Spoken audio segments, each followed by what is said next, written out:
having to follow orders when the orders were so demonic. Yes, absolutely. So he gets called back again. This time it's from the President of the United States. A direct attack on an American ship, 34 sailors dead, 171 injured, and yet the U.S. government's response? Silence. For decades, the USS Liberty attack has been erased from history books. The survivors were threatened, the investigation was buried, and the truth was locked away. But why? What was so dangerous about this incident that even the President of the United States refused to speak about it? Candace Owens isn't afraid to ask the hard questions, and after uncovering the truth, she isn't just talking about it. She's making sure the world hears it. Because once you know what happened on June 8, 1967, you'll start questioning everything. On a clear summer day in the middle of the Six-Day War, the USS Liberty sailed in international waters, a neutral vessel with no weapons capable of serious combat. The ship's role? Surveillance. It was there to observe, not to engage. But then, out of nowhere, Israeli jets launched a relentless assault. Candace Owens describes it as one of the most shocking betrayals in military history, an attack not from an enemy nation, but from a U.S. ally. And this was no random act of war. Survivors remember it all too well. Before the attack, Israeli reconnaissance planes had been flying overhead for hours, visibly identifying the USS Liberty as an American vessel. Its massive radio antennas and U.S. flag made it unmistakable. Yet minutes later, missiles, rockets, and machine gun fire rained down on the ship. The crew's attempts to call for help? Jammed. The ship's lifeboats targeted and destroyed. And then, the torpedoes. One ripped into the hull, killing dozens instantly. By the time the attack was over, 34 American sailors were dead, 171 were wounded, and the ship was left barely afloat. The official explanation? A mistake. But Candace Owens and the survivors don't buy it. Because what happened next is what turned this attack into something far more disturbing. The U.S. government didn't seek justice. They covered it up. Admiral Isaac Kidd allegedly gathered the survivors and gave them a direct order: forget what you saw. If you speak about this, you will be court-martialed, or worse. Owens points out that within just 7 days, the U.S. Navy wrapped up its so-called investigation without interviewing a single Israeli pilot and without presenting the overwhelming evidence from the surviving crew. If this was just an accident, why was the U.S. government so desperate to bury it? A tragic miscalculation or something far more sinister? Candace Owens doesn't believe in coincidences. And the more she looked into the USS Liberty attack, the clearer it became. This wasn't a mistake. It was a setup. One of the most chilling claims comes from survivor Philip Turney, who says this attack was planned a full year in advance. They didn't talk to us, and we didn't talk to them. We weren't allowed to. Okay. And so it was two different crews. And we figured it out pretty quick what was going on, but yeah, it was so secret. I mean, everything was secret, very, very secret. And the evidence, undeniable. The USS Valdez, another U.S. intelligence ship, was suddenly removed from the region right before the attack. Owens asks the obvious question: why was the Liberty left defenseless in hostile waters? Who ordered this? Now you get these emergency orders and you have no idea where you're going. Are they giving you any information, or they're just saying it's an emergency, everybody get back in? Everybody get back in, and we headed to Rota, Spain. We picked up 3 Marines. We head into the Mediterranean, into go through the Rock of Gibraltar and all that. And all the ships were going this way, going the other way, and we were the only one going that way. Okay. And still nobody's informing you about the Six-Day War? We did find out that we were going into a war zone. Okay. And what information, if any, did they give you? None. None. You're just going into a war zone. Prepare for anything? No, we were prepared. Survivors claim the goal was simple: sink the ship, blame Egypt, drag the U.S. into war. But then comes the most damning revelation: intercepted Israeli communications. Israeli pilots identified the ship as American before opening fire. They knew. Yet, according to reports, they were ordered to proceed anyway. Then came the moment that made Owens's blood run cold. The U.S. military responded. Jets from the 6th Fleet were sent to rescue the USS Liberty. But before they could arrive, they were ordered to stand down. And the order, it allegedly came from President Lyndon B. Johnson himself. His reported words, "I don't care about a few dead sailors. I will not embarrass my ally, Israel." And then LBJ gets on the phone, and his exact words were, "I don't give a GD if all those sailors die. I'm not going to embarrass my ally, Israel," like I said in the letter. Now, how did he know that if we didn't know it? Who was attacking us? Candace Owens does not hold back in calling this what it is, treason. Because this wasn't just about an American ship being attacked. It was about who really controlled American foreign policy. And if the USS Liberty had gone down, the Soviet Union was watching.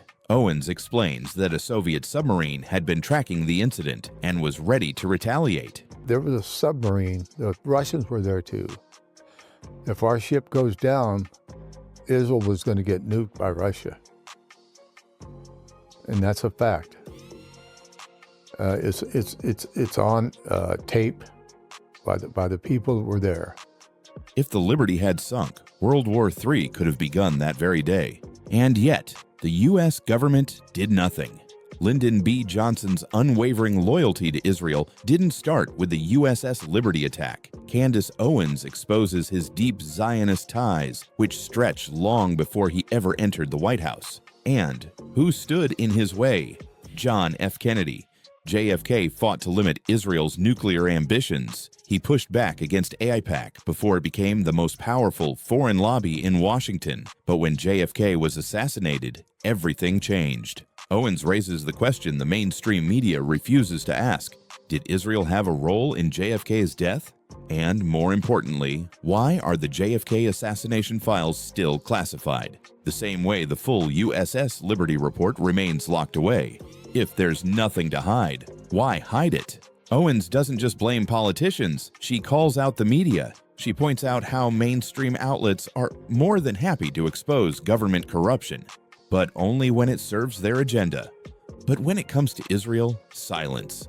Survivors of the USS Liberty attack have spent decades trying to tell their story. Congress won't listen, the media won't report it, and those who try, they're labeled conspiracy theorists and anti-Semites. Owens has a name for this tactic, shutting down dissent. But she refuses to be silenced, because the one thing they didn't expect is that Americans are finally waking up. Owens isn't just exposing the truth, she's taking action. She announces a $40,000 annual donation to the USS Liberty Veterans Association. That personally, my family will donate $40,000 every year to your organization. And I'm asking if every single person who is watching this right now, and this will be in the millions, if every single person gives $1, just $1, we can keep their organization going. We can give them what they need to speak about this, and we can show them that despite the fact that we may all be existing under a government that is occupied, this is not who we are. Ensuring that the survivors' fight for justice continues. And then she goes on the offensive. She calls out Charlie Kirk, Ben Shapiro, and every so-called conservative who refuses to acknowledge the USS Liberty attack. Can I explain the USS Liberty incident? Sure. The USS Liberty incident is very frequently used by anti-Semites to suggest that Israel deliberately targets American ships and then pays no penalty. So both American naval records and Israeli Air Force records suggest that there was a case of mistaken identity wherein USS Liberty was in the Mediterranean in a place they were not supposed to be. Israel thought that it was an Egyptian ship and shot it. That's the actual full story. Now, there are a bunch of conspiracy theories on actually both sides of this. There's a conspiracy theory on the American side that suggests that Israel, for no reason that can be discerned, decided to shoot up an American ship to accomplish no one really can explain what. And then on the other side, there is a theory that I have not seen a lot of support for, that the USS Liberty was being used as a transmission vessel to send Israeli military locations to the Egyptians during the '67 war, and Israel knew that and shot it. Again, I think the evidence is lacking on both of those things. And there have been multiple naval investigations of the USS Liberty incident. They all come down on the same side, which is that this is a mistaken case of allied, quote-unquote, friendly fire. Debate the survivors, she demands. If you think this is a conspiracy, face them and prove it. Silence. And then comes the line that sends shockwaves across social media. God saved us from God's chosen people. The internet explodes. But then, just when it seems like she's done, Owens drops her final bombshell. She hints at running for president, because this is bigger than one attack. It's about who really controls America. And just like that, the video ends. I have never, ever had an inkling to run for president of the United States, despite people insisting on it. But hearing what happened to you, if I ever do run, it will be to honor you guys in the way that you should be honored, and to give the middle finger right back I hope you do, to the government. No outro, no fade out. Just one final question. If your government can cover this up, what else have they lied about? Now, if you're a PR agent and you are desperately trying to get out these complaints for your clients, Blake Lively and Ryan Reynolds, to help change the environment of everybody who's calling them out on their BS, what do you do next? You can't get any of the big guys to publish it. So you start leaking to TikTokers, independent journalists, because you view these people to be stupid, right? So you're like, okay, they'll absorb the risk. They'll definitely publish this if they think that they have an exclusive. Something isn't adding up. Blake Lively and Ryan Reynolds are being accused of pulling off one of the most calculated PR campaigns in Hollywood history. But here's the twist. Mainstream media refused to play along. Allegedly, their team leaked HR complaints meant to take down Justin Baldoni. But when outlets like TMZ, Daily Mail, and NY Post refused to publish them, they took a different route. Somebody in Blake Lively's camp was shopping around what they claimed to be HR complaints to various tabloids and publications, namely TMZ, Daily Mail, and the New York Post. They turned to independent journalists and TikTokers, betting they would push the claims without fact-checking. And now, Candace Owens says she's about to expose everything. There's a hypocrisy and a fraudulence there that the public is picking up on. They weren't the first to do this. It was Blake Lively, it was Ryan Reynolds, this was their strategy, and now they kind of want to put the genie back in the bottle. But guess what? The genie does not want to go back in the bottle. The genie likes to be free, okay? And we're now all paying attention. Blake Lively and Ryan Reynolds are one of Hollywood's golden couples, but according to Candace Owens, they've been orchestrating a behind-the-scenes smear campaign to destroy Justin Baldoni. The allegations against Baldoni, as we'll explore later, are shocking. But what's even more shocking is how these claims surfaced in the first place. It all started when a series of heavily redacted HR complaints appeared in media circles. These documents were vague, incomplete, and missing crucial details, yet someone wanted them in the spotlight. But here's where things got interesting. Major outlets refused to take the bait. Why? Because the complaints lacked verification, making them too risky for mainstream coverage. Therefore, when TMZ, the Daily Mail, and the New York Post all declined to run the story, Lively and Reynolds' team allegedly changed tactics. There were other people as well who didn't find it to be entertaining and were just sort of like, okay. And you could see that they didn't want to be inserted into, I guess, what you could now refer to his various Deadpool scenes. They didn't give up. Instead, they targeted independent journalists and TikTokers, content creators who might be more willing to publish the claims without proper scrutiny. The goal? Make the accusations go viral, regardless of credibility. But why go through so much effort? Why were they so desperate to have this story out there? Owens argues that this wasn't about justice. It was about controlling public perception. The couple allegedly wanted to shape the narrative before Baldoni could defend himself. And in today's world, where viral accusations often spread faster than facts, this strategy had the potential to work. However, the plan didn't go as smoothly as expected. Once people started digging into the details, glaring inconsistencies surfaced. Some TikTokers even began questioning who was really behind the leaks. And that's when things started falling apart. But this is just the beginning. The suspicious HR complaints against Baldoni might be even more questionable than the PR tactics used to spread them. Once the HR complaints against Justin Baldoni started circulating, people expected a smoking gun, something undeniable that would take him down. Instead, what they got were heavily redacted allegations that left more questions than answers. Candace Owens wasted no time tearing apart these claims. It would have been wiser for them to take the mediation route, to settle, okay? To say, we cannot win this. But I can tell you that that's not exactly a planned route of escape for them anymore at this moment. The documents accused Baldoni of serious misconduct, but the details were vague and crucial parts were blacked out, making it impossible to verify anything. But here's what stood out. One allegation claimed Baldoni had an orgasm on camera and pressured a co-star to keep the scene in the final cut. Another suggested he grabbed a female colleague's butt and then sarcastically dismissed her concerns.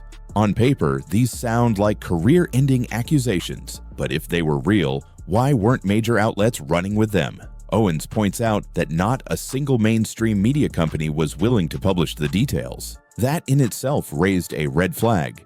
Therefore, this isn't just about what's in the complaints, it's about who believed them and who didn't. If TMZ, Daily Mail, and the NY Post, outlets that love a scandal, refuse to publish, it suggests they saw something suspicious. But Lively and Reynolds didn't stop there. According to Owens, once the mainstream media refused to touch the story, they doubled down on their strategy. They allegedly fed the claims to independent journalists and TikTok influencers, assuming they wouldn't ask too many questions. And for a while, it worked. Some influencers began pushing the accusations without verifying sources, but once people started asking for proof, the entire narrative started falling apart. At this point, the question isn't just about Baldoni's alleged actions, it's about why these accusations were so carefully constructed and yet so unverifiable. But here's where things take another unexpected turn. Sony, the company that allegedly received these HR complaints, is nowhere to be found in the lawsuit, and that raises even more serious questions about what's really going on. At this point, the accusations against Justin Baldoni had already started falling apart, but one detail made the entire situation even more suspicious. Sony, the very company that supposedly received these HR complaints, is not even named in the lawsuit. Candace Owens finds this extremely telling. If Sony was aware of serious allegations of sexual misconduct and ignored them, wouldn't they be legally responsible? In a real case of workplace misconduct, the company handling the complaints would be a major target in any legal action. But that didn't happen. Instead, the lawsuit seems laser-focused on Baldoni alone, as if this wasn't really about justice, but about taking down one person. Therefore, why would Sony be left out of the lawsuit? Owens argues there's only one logical explanation. The case isn't about exposing workplace misconduct. It's about destroying Baldoni's reputation while keeping the attack controlled. If Sony had been included, the case would have involved higher levels of scrutiny. Corporate lawyers, internal investigations, and even external auditors would have been forced to step in. That means the truth, whatever it is, would have been harder to manipulate. But by keeping Sony out, the legal battle stays small, messy, and easier to control. So now, the pieces start coming together. A PR campaign was allegedly used to push a smear campaign. The allegations are vague and unverifiable. And now, the legal strategy seems deliberately structured to avoid too much oversight. But it doesn't stop there. Blake Lively and Ryan Reynolds' legal team just pulled another move that has Owens calling foul. They delayed their own case in a way that suggests they don't have the evidence they claim to have. Blake Lively's team filed essentially asking the judge for an extension to file their amendment. Okay, so just to slow that down for you. Blake Lively sued Wayfarer Studios. They then counter-sued them and were basically like, you guys are terrible. Here are the messages to prove it. And then Wayfarer Studios team essentially amended their complaint to include all of the stuff that us internet sleuths found about the New York Times, essentially showing that this article was a part of some larger scheme and that they had the data to prove it. So Blake Lively then said, when they showed up, like, well, we need time to now respond to their amendment. This like New York Times amendment, some other things were added as well, but that was kind of like the guts of it. At this point, Candace Owens has already exposed glaring inconsistencies in this case. But if there was still any doubt that something shady was happening, Blake Lively and Ryan Reynolds' latest legal move practically confirmed it. Instead of presenting the so-called damning evidence they allegedly have against Justin Baldoni, their legal team requested an extension to file their amended complaint. Now, if their case was as strong as they want the public to believe, why would they need more time? Shouldn't they be eager to present their evidence and let the facts speak for themselves? According to Owens, this is a classic delay tactic, a strategy used not to build a stronger case, but to buy time to control the public narrative. Think about it. If their accusations were solid, wouldn't they want to move forward as quickly as possible? If they had undeniable proof, wouldn't they be rushing to get it in front of the judge? But instead, they are stalling. This delay doesn't just slow down the case, it allows them to continue manipulating the media, keeping the story alive without actually proving anything. Therefore, what are they waiting for? Owens suggests that they might not have what they claim to have. If they did, there would be no reason to delay. Instead, they seem to be buying time, possibly hoping for new accusers to step forward or for the public to lose track of the inconsistencies. But here's the real twist. The judge wasn't having it. Instead of granting them a lengthy extension, the court gave them only 1 extra day. And to Owens, this was a major loss for Lively and Reynolds, exposing their legal strategy for what it really is. Blake Lively and Ryan Reynolds thought they could control the timeline of this case, but the judge had other plans. And Candace Owens believes this was a major turning point that exposed their true intentions. When their legal team asked for an extension, they likely expected weeks, maybe even months to regroup, craft a new narrative, and strengthen their strategy. But instead of granting them a significant delay, the judge only gave them 1 extra day.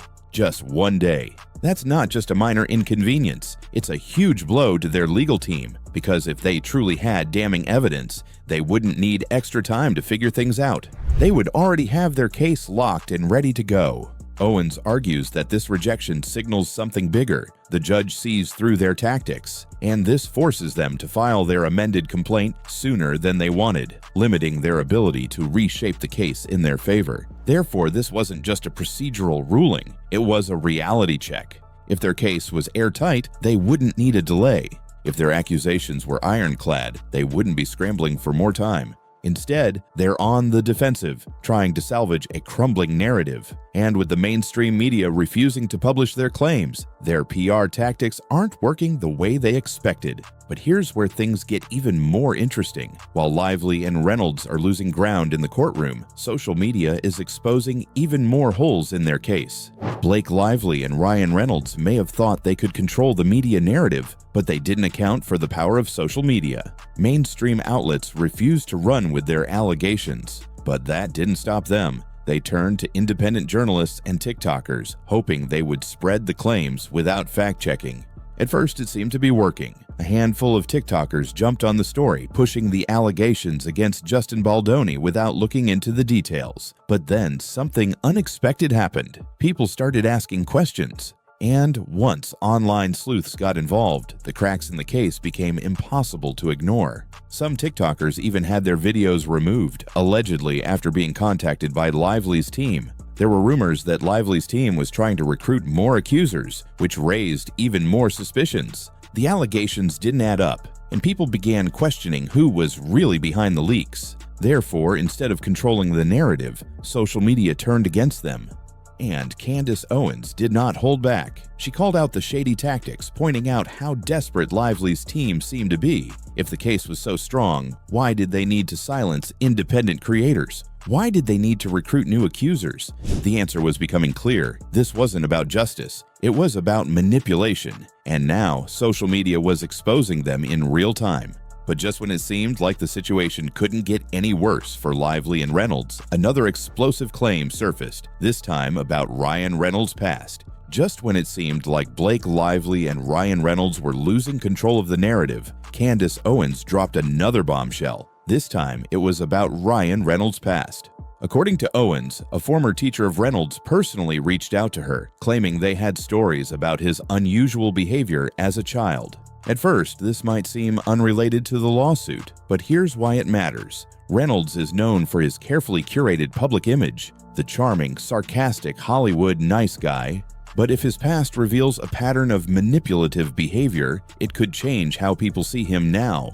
Owens suggests this teacher's testimony paints a very different picture of Reynolds' personality from a young age. What exactly did the teacher say? Details remain vague, but Owens hints that Reynolds was allegedly erratic, controlling, and manipulative as a student. Why would this matter? Because according to Owens, it aligns with the PR manipulation happening now. If Reynolds was controlling the narrative from an early age, what's stopping him from doing the same thing today? Therefore, this revelation isn't just a distraction, it adds another layer to the controversy. The lawsuit already had questionable allegations, shady PR tactics, and suspicious legal maneuvers. And now, Reynolds' own character is being called into question. At this point, everything is unraveling. The lawsuit, the PR campaign, and now even Reynolds' personal history is under the microscope. But here's the real question. What happens next?